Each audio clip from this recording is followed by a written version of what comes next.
Je continuerai donc sur ces facteurs de perte d'énergie, de dévitalisation, en vous parlant à l'inverse donc de l'hyperactivité et du surmenage. On peut aussi parler de la sédentarité. Cette sédentarité aussi qui peut être due parce que on est en perte d'emploi, on subit une période de retranchement où on se retrouve, en plus on sort de l'hiver comme je vous disais, donc on se retrouve chez soi, pas trop motivé pour aller à l'extérieur parce que il ne fait pas beau, il n'y a pas de soleil. Ça peut être dû aussi à une perte de stimulation professionnelle, hein, donc on a perdu son idéal, donc on n'a plus de motivation. On a également subi une séparation, un divorce où les enfants sont partis.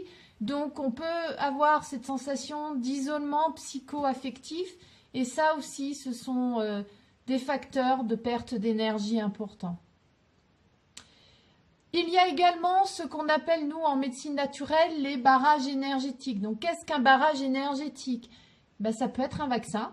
Hein, un vaccin, vous avez fait le vaccin de la grippe ou d'autres vaccins parce que vous êtes parti à l'étranger, etc. Donc ça, ce sont des barrages énergétiques.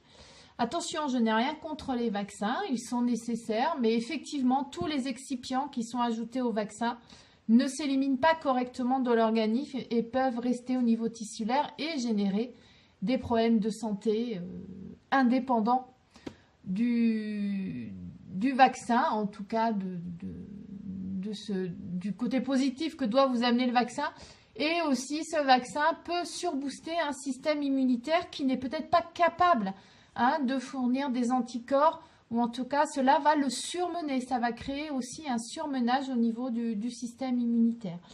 Donc, au niveau des barrages énergétiques, on a aussi les amalgames, les anciens amalgames. Donc, on en trouve de moins en moins parce que ça ne se fait plus depuis quelques années, mais ces amalgames au plomb sont des barrages énergétiques.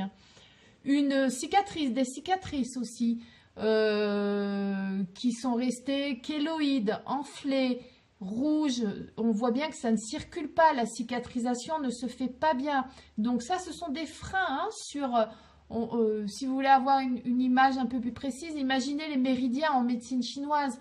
Voilà, tous ces petits flux, cette autoroute énergétique. Voilà, une cicatrice va être un barrage, va limiter la circulation au niveau énergie.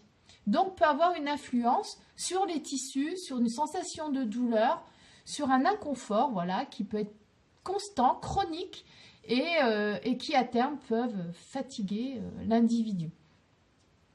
Et on pourrait finir dans cette notion-là de barrage énergétique avec les blocages sur lesquels va intervenir par exemple votre ostéopathe lorsque vous avez des douleurs, des blocages au niveau de vos articulations, de vos tendons, au niveau musculaire, les compensations que va prendre le corps pour continuer à avancer, hein, parce qu'il y a un stress également, soit un stress de positionnement, soit un stress dû à une contraction permanente parce que l'on est en colère ou parce que on est en autoprotection, donc on est tendu, on se protège.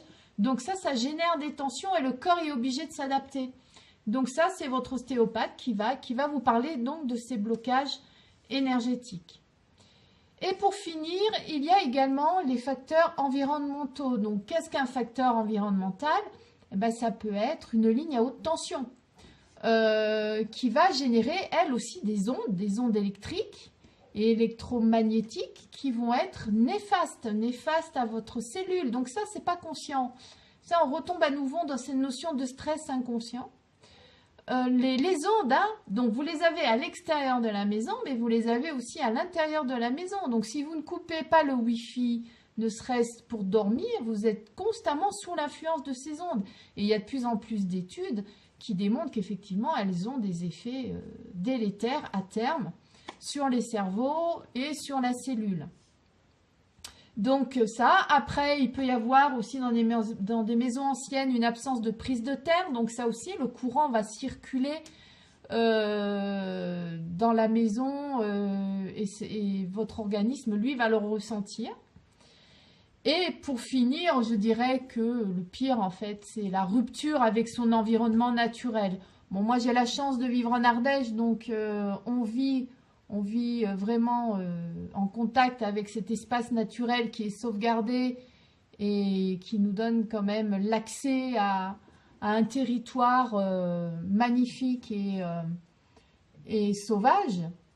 Mais c'est vrai que toutes ces personnes qui vivent dans un environnement donc citadin ont perdu hein, l'énergie positive de cet environnement naturel et sont sous l'influence de perturbateurs, hein, les lumières électriques artificielles, les ondes, le bruit, les odeurs, voilà, tout ça sont des facteurs de perte d'énergie, hein, ça fatigue l'organisme et effectivement on peut en arriver à des situations qui peuvent devenir dramatiques et on entend beaucoup parler, en tout cas nous en approche naturelle, de burn-out, hein, de personnes qui disjonctent tout simplement parce qu'ils sont arrivés en excès, en saturation de tous ces facteurs de dévitalisation.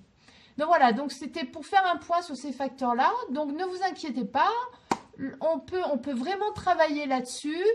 On peut vous accompagner, nous, praticiens en médecine naturelle, peu importe, hein, que ce soit naturopathe, ostéopathe, homéopathe et énergéticien, voilà. Donc on est tous complémentaires et on peut tous soutenir l'individu et l'aider peut-être à retrouver les clés de cet équilibre et de cette hygiène de vie qui en fait n'est pas si compliquée que ça, mais il faut être vigilant et savoir aussi la positionner en fonction de son environnement et des saisons. Voilà, je vous remercie et je vous dis à bientôt.